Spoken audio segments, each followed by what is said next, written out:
शिक्षक दिवस सर्वपल्ली राधाकृष्णन के जन्मदिन के उपलक्ष्य में मनाया जाता है। सर्वपल्ली राधाकृष्णन का जन्म 5 सितंबर 1888 को तमिलनाडु के तिरुतन्नी नामक स्थान पर हुआ था। इनके पिताजी का पैतृक गांव सर्वपल्ली था। ये अपनी जन्मभूमि से बहुत प्रेम करते थे। इस कारण इन्होंने अपने नाम के आगे सर्वपल्ली रखा। इनके पिताजी का नाम वीरास्वामी था तथा ये 5 भाई बहन थे। इनकी शिक्षा क्रिश्चियन मिशनरी स्कूल में हुई, जहां इन्होंने 1896 से 1900 तक की विद्यालय शिक्षा प्राप्त की। 16 वर्ष की आयु में इनका विवाह हो गया। इस समय इनकी पत्नी 10 साल की थी। इन्होंने वेदों उपनिषदों का अध्ययन किया, अंग्रेजी और हिंदी भाषा का अध्ययन किया। मिशनरी स्कूल में पढ़ने के बाद इनके अंदर मिशनरी झलक देखने को मिलने लगी, परंतु शीघ्र ही इन्होंने अपने अध्ययन से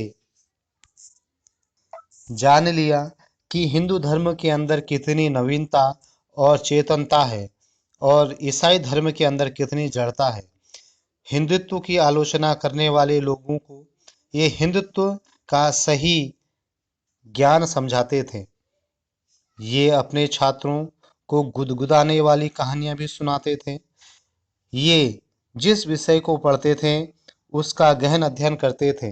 दर्शन शास्त्र जो गंभीर विषय को ये बहुत सरल भाषा में पढ़ाते थे।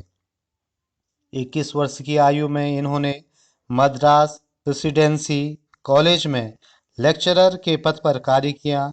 इस समय इन्हें 37 रुपये वेतन पर मंथ के हिसाब से दिया जाता था। 7 वर्ष तक इन्होंने यहाँ कार्य किया और कार्य करने के साथ साथ उन्होंने भारतीय दर्शन की गहराइयों का भी अध्ययन किया। 1912 में मनोविज्ञान की आवश्यक तत्वों की शीर्षकों से लघु पुस्तक प्रकाशित हुई, जो इन्होंने कक्षा में पढ़ाए गए व्याख्यानों से संग्रह किया था। ये तार्किक बुद्धि के थे। जब एक बार एक छात्र अपने हाथ में तोते को दबोचे हुए गुरुजी के पास पहुंचा और बोला, गुरुजी ये बताओ ये तोता मरा है या जिंदा। गुरुजी समझ गए कि यदि मैं इसे मरा हुआ कहूँगा तो ये इस तोते को छोड़ देगा, और यदि मैं कहूँगा कि यह तोता जिंदा है तो ये इसे दबोच देगा। तो इन्होंने उत्तर दिया कि इसका जीवन आपके हाथ में है।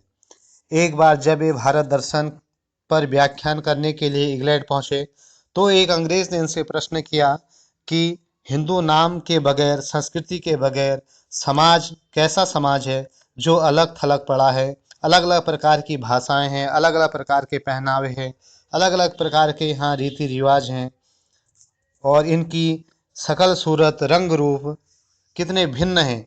जबकि हम अंग्रेजों को देखो, हम देखने में सब एक रंग जैसे लगते हैं। राधा कृष्णन जी ने तुरंत उत्तर दिया। उन्होंने कहा हाँ, घोड़े तो अनेक रंगों के होते हैं लेकिन गधे एक ही रंग के होते हैं। जिससे वह व्यक्ति एकदम चुप हो गया। ये पेरिस के यूनेस्को नामक संस्थान के अध्यक्ष भी बने। 1949 से 1952 तक ये रूस में भारत के राजदूत के पद पर इन्होंने कार्य किया। 1952 में ये उपराष्ट्रपति बने। 1962 में ये भारत के दूसरे राष्ट्रपति बने और इसी समय पहली बार टीचर्स डे के रूप में मनाया गया। 16 अप्रैल 1975 को इनका निधन हो गया। इन्होंने कहा कि यदि कोई मेरा जन्मदिन मनाना चाहता है तो टीचर्स डे के रूप में मनाए, क्योंकि एक शिक्षक वो नहीं जो छात्र के दिमाग में तथ्यों को जबरन डालता है, बल्कि वास्तविक रूप से एक टीचर वो है जो छात्र को आने वाली चुनौती के लिए तैयार करता है। शिक्षकों का योगदान और समर्पण और शिक्षकों का सम्मान के तौर पर ख्याल भी इनके मन में आया। ये एक गरीब ब्राह्मण परिवार के थे। ये अपनी मातृभूमि से बहुत प्रेम करते थे। ये भी कहते थे कि जननी जन्मभूमिश्च स्वर्गाधिपति गरियसी। ये स्वामी विवेकानंद को अपना आदर्श मानते थे। इन्होंने अनेक पुस्तकों की रचना की, जैसे धर्म और समाज, भारत और विश्व, गौतम बुद्ध, जीवन और दर्शन। इन्होंने अपने जीवन के 40 साल शिक्षण कार्य में व्यतीत किए। इन्हें 17 बार नोबेल पुरस्कार के लिए चुना गया, जिसमें से 16 बार साहित्य के रूप में इन्हें नोबेल पुरस्कार दिया गया और 11 बार शांति का नोबेल पुरस्कार दिया गया। इस प्रकार हम कह सकते हैं कि सर्वपल्ली राधाकृष्णन एक महान व्यक्ति थे। आज हम विद्यालयों में शिक्षक दिवस प्राचीन परंपराओं तथा पाश्चात्य संस्कृति के आधार पर मनाते जा रहे हैं, जबकि भारत जैसे देश में शिक्षक दिवस बहुत पहले से गुरु पूर्णिमा के रूप में मनाया जा रहा है। हम सनातनी धर्म के होने के कारण तथा भारतीय होने के कारण हमें गुरु पूर्णिमा को भी उतने ही धूमधाम से विद्यालयों में मनाना चाहिए, जितने धूमधाम से हम टीचर्स डे को मनाते हैं। धन्यवाद।